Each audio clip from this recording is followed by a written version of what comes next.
intention and purpose, and they come from your value system. Yeah. That's where it's. That's something to remember. Intentions don't come from nowhere. They come from your value system.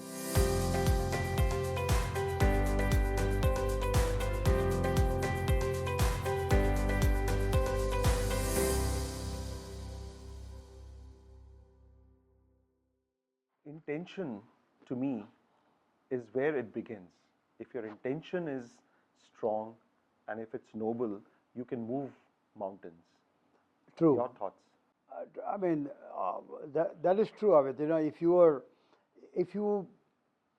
If you're doing something for the right reasons and your compass is pointing towards true north, Bill George has written so much about this side of leadership. He's written the book called True North, and I'm a great admirer of Bill. Now, Bill is a practitioner. He ran Medtronic for several years as a CEO, and then decided to go and teach. And he's been teaching in the last 18 years at Harvard. So he's run a big, a Fortune 500 company, and then he's brought that experience. So I'm a great admirer of Bill. And Bill George, everything he writes, he talks about, what are your intentions? Are you looking in the right direction? So I think Stephen Covey talks about, the ladder. Says it's one thing to climb the ladder. It's more important to know, is the ladder leaning on the right wall, or are you running towards hell much faster?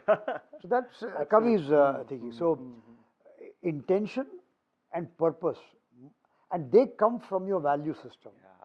Yeah. That's where it's. That's something to remember. Intentions don't come from nowhere. They come from your value system.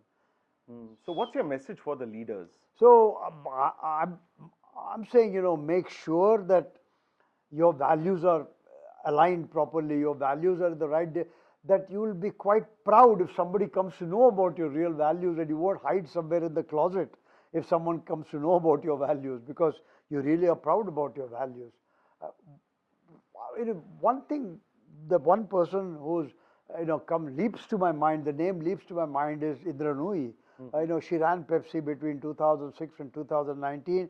She was a woman of color, and she ran a Fortune 50 company. I mean, there are not many cases you can find like that. And she was a lonely right up top there, because she was surrounded by men. And men, for whatever reasons, historically, whether they knowingly or unknowingly, didn't want women, and still don't want women to reach the pinnacle of power. But she made it. Now, she's written about her book, Life Now. The key there is what she calls PWP, performance with purpose. What is your purpose? And she went to first principles of it. For example, she says, we should be producing stuff that is not just tastes good, but it should be good for your health. And this is something that the American I don't think the American was willing to listen to it at all. I mean, nobody ever thought about it.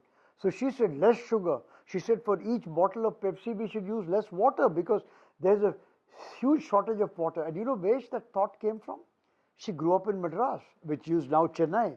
And Chennai has historically had water shortages. So she grew up in a water shortage environment, and that stayed as a value in her when she ran Pepsi. So she said every bottle of Pepsi that we make, should you consume less water, so that we should conserve water. So that is performance with purpose. So your purpose is right, you can stand on the tallest tree and loudly say it. You don't have to hide from it. Well said. And that is what should generate profits. Wow. And that's really what value-based leadership is. That's my thinking. There should be a component of greater good, Amit. You go back to Mr. J.N. Tata.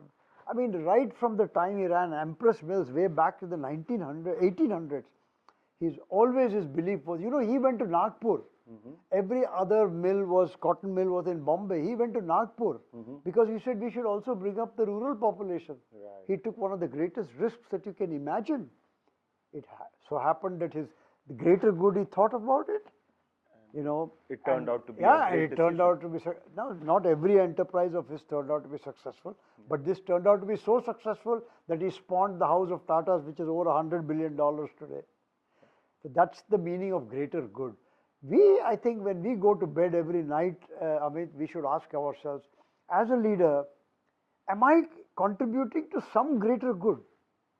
When I went to work this morning, I come back home now, have I contributed to some greater good? Sure. And what greater good can I contribute to tomorrow? And I think that's really what value-based leadership. And aligning your values to the job that you do, and hence when you do that, then you feel fulfilled. Yeah, and you will be so enriched, there will be more power inside you than you can imagine. You don't have to seek that power through spirituality. Your karma, the work you do every day will build that power. Well you know, and that's. I went to Banaras. You know, Banaras Hindu University. What the slogan was? Karma hi sadhana hai. Work is worship. Super. Your work is your worship. That is your prayer. So your work itself should become your prayer. And that's really what this value-based leadership, in my opinion, is all about. Pandit Madan Mohan Malviya ji, imagined it hundreds of years ago. Great. Thank you, Sam.